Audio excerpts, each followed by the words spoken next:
Good morning, everyone. I'm Vince Lancy, and this is the market rundown. 10-year yields are 453, unchanged. The dollar is 108, spot oh 02, up 9, almost 10. The S&P 500 is 6070, up 1.5 to 2 handles. The VIX is 1593, bottoming at 15 consistently now, as opposed to 12. That's an analysis we saw yesterday. It makes a lot of sense.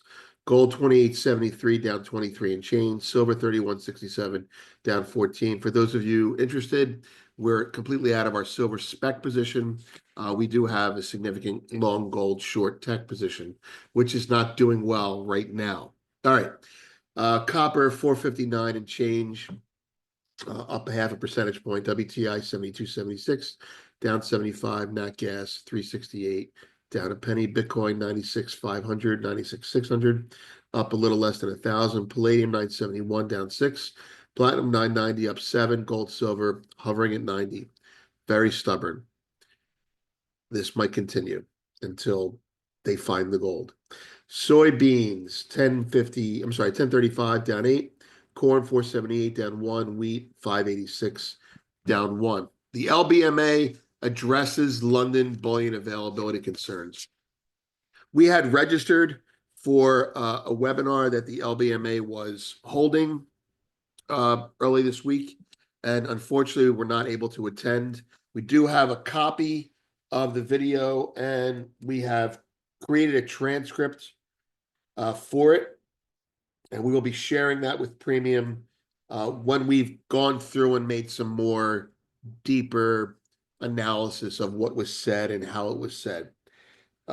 Today, so we haven't watched it in full yet. Today, we'd like to start by giving a big hat tip to someone on X, a social media person, a mutual PM Bug. PM, I would assume, means precious metals. He also has a website. He took notes during the webinar. And from what we've seen of the webinar, the recording of it, they're pretty good notes. And we have used that plus our own notes to give you a cursory recap of how it went with a couple extra color comments put in there. This is not a partisan read with regards to the metal itself. So the LBMA addresses London bullion availability concerns, and the premium portion of this post is the notes and analysis on that. So it's kind of like a behind the scenes stuff, more than you bargained for. Front page, gold, someone is being slowly walked to the gallows. We mean that. It could be a producer, it could be a bullion bank, it could be an executive at the LBMA, but someone's going to hang for this. Addendum, the catalyst is Basel III. We believe, although Basel III is not necessarily the reason for it, we believe the tipping point catalyst is probably the tariffs. Oh shit, we better do this right away. But the reality of it is July 1st is Basel III implementation in the US. And so if there's a daisy chain in metal going on, if there's double claims going on, if there's poor logistics from just-in-time inventory management, well, that's going to come to a head very soon. Gold fixed PM getting squirrely. That was us saying that we're a little bit nervous about the market. TME had noted the potential for a shooting star, and we looked at it and said, that makes a lot of sense. Not a reason to get short, but certainly a reason to take profits, and that's what we did. All right. The main story, the LBMA addresses London bullion availability concerns. All right, there's a picture from their website. All right, we're going to go through it hopefully quickly. There's a bottom line that we're going to lead with. This is our bottom line, what we think happened. Then we're going to list the questions that they addressed, whether implied or real questions, and then put a little more meat on it. So the bottom line is, if you're just tuning in, is the LBMA's stance on gold availability and market mechanics remains debatable. While they insist on ample supply, market movements and pricing dynamics suggest deeper underlying pressures. The LBMA asserts it is simply responding to to wholesale panic, and the delivery issues and delays are merely stresses of what I would call a Six Sigma event, caused in no small part by the unpredictability of the Trump administration's policy around tariffs. Some believe, like Daniel Ghali of TD Bank, the free float of gold in London is less than assumed, and the US repatriation, for whatever reason, has revealed this shortfall as a smoking gun and the cause of the logistics problems. All right, so that's where we are. So the LBMA is addressing that in their webinar. Here's the questions they addressed. Number one, is the gold market functioning as intended? Number two, what is the supply source breakdown, London versus refiners? They believe that the COMEX vault inflows over the past months have been evenly split. We'll get into who the split is in a second. Who is taking London metal? Hedgers with net short positions on COMEX are the primary actors securing London metal. LBMA's secure official position on metal availability. They denied any shortage of physical gold, attributing delivery delays to logistics rather than supply constraints, which is the crux of this whole thing. What about silver? LBMA executives pretty much openly mocked the silver squeeze narrative, gave some reasons behind it. Then you can derive what you want from that. What is gold's relationship with global trade? Almost like a throwaway question. One LBMA official commented that gold tends to rise when global trade contracts, stating that trade is currently shrinking. I'm not so sure I agree with that. Gold tends to rise relative to stocks. It doesn't always rise in a stagflationary environment. However, when it does, people will get their faces ripped off. So putting a little bit more meat on the bone before we get into our own very quick assessments. Essentially, LBMA executives maintain that the gold market is functioning as expected, attributing the recent surge in gold and silver shipments from London to COMEX in New York to tariff concerns. According to their assessment, COMEX vault inflows over the past months have been evenly divided. Half sourced from London's gold stocks, and the other half supplied by refiners shifting from LBMA standard to COMEX standard bars due to higher premiums in New York. I'm going to pause my own script there for a second. Why not 100% from London stocks? Why do they have to go to refiners at all? That's the contradiction in that. It's an honest contradiction. Moving back to what I wrote. The primary actors acquiring London metal appear to be hedgers with net short positions on COMEX, looking to secure physical gold. The LBMA denies any shortage of physical gold, instead attributing delivery delays to logistical bottlenecks rather than supply constraints.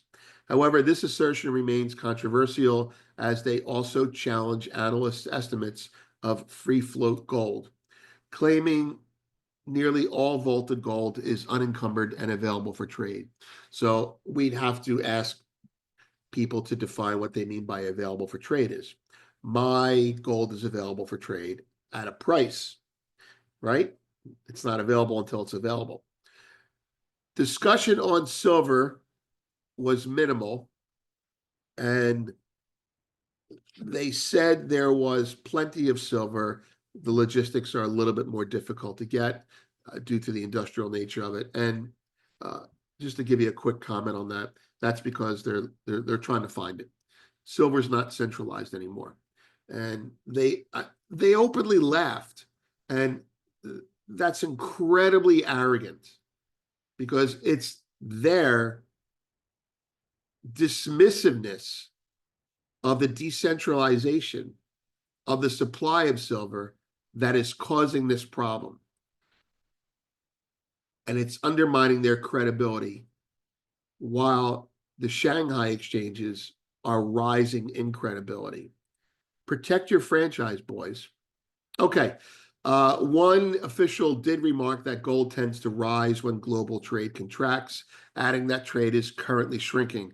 The validity of this claim remains uncertain as it does not account for alternative trade channels outside SWIFT, particularly those utilized by BRICS countries. Are we going to slow down or not? That's really what the question is there. All right. There are a lot more comments, a lot more notes from that, some of them from PM Bug, some of them from the things that I saw, and I have those in premium for you. I'm also going to include the link to his as a source. He's got a nice little big long paragraph that explains it pretty well. But look, whether the issue, at the end of the day, whether the issue is a lack of immediately available metal, logistic constraints, or both, one thing is clear. The outdated response of globalized, supranational, centralizing institutions to rising gold demand since 2020 stands in stark contrast to the decentralized ways gold can now be acquired, such as through blockchain. This shift, combined with the global multipolar realignment, the BRICS, and gold's formal return as a tier one asset under Basel III, ironically established in their own system, in their own backyard, with them bearing witness to it happening, signals deep structural problems at the top. The world has changed. It's time for the gold business model to adapt to those secular global changes now. I know that they've made some moves to try and get more access to the demand so they can get a better feel for the flows, kind of to re-centralize the decentralized gold demand with technology and blockchain and more advanced ways of aggregating. Good. That's what you're supposed to do. News and analysis. Breaking: China insurance companies will now buy gold. We describe that as potentially like what Reagan did in the 80s when he deregulated stock ownership by companies, along with investment banking. Gold, someone is being slowly walked to the gallows. We mentioned that. Special signs of a top emerge. That was our comment and why we got off the dime and sold. Gold fix PM getting squirrely, same idea. All right. We're going to skip the markets recap and market news and geopolitics. We're just trying to get this out on time today. The number is out right now. It's 8:34. So that's CPI. So CPI is today, PPI is tomorrow. And we'll look at the markets in a second on that. All right. So premium. So I'll just give you a quick screenshot of this. All right. You can take a quick look at that. So there's more bullets, more notes that we took, but we did not say. And there's the premium right there. All right. And we're going to throw in a report from a bank. Let's take a quick look at the markets and we can go. Since you're definitely going to be watching this after CPI because I just witnessed it coming out, CPI came in extremely hot. CPI came in at 0.5 month over month, expected 0.3. That's really hot. CPI core down 0.4%. I'm sorry, at 0.4%, expected 0.3. CPI 3% year over year, expected 2.9. That's a big beat. What does that mean? Well, it means quick reaction. It means Powell's justified in data for not easing. It means Trump's going to be more miserable than ever. It means it's going to be really hard for him to get his job done. Everything that Trump wants to do will everything that Trump can get done will be tied to him getting a weaker dollar. And you just cannot get a weaker dollar with the Fed refusing to ease to fight inflation. So my guess is traders who are looking for the next rate cut that was going to be in, say, July, have moved it out to October. They're probably going to kick it out to December. There may not be a rate cut for the rest of 2025, the way things are going. And now you're looking at the markets there. Here's a little bit of hope for you. Given the fact that it just became pretty much metaphysical certitude that the Fed's not going to ease, gold down only $30 is a gift. Now, call me in about 2 hours and we can see if gold's still down only $30. But take a look at silver, only down 22 cents. That's pretty cool, considering stocks are down 62 handles. And the dollar is, once again, screaming higher. Gold should be a lot lower. Silver should be a lot lower. Are they oversold and that's why they're holding? No, there are still physical fears out there. I will say this to you as a contrarian, it's popping in my head right now. If Powell's not going to ease because of CPI, then Trump's not going to do any more tariffs. Okay, that's my take. Trump can't do tariffs unless he can get a weaker dollar. Now, he may do it or threaten it, but ultimately how it happens is how it happens. And Bitcoin is taking it on the chin like a tech stock. Oil doesn't care. All right, I'm Vince. Catch you later.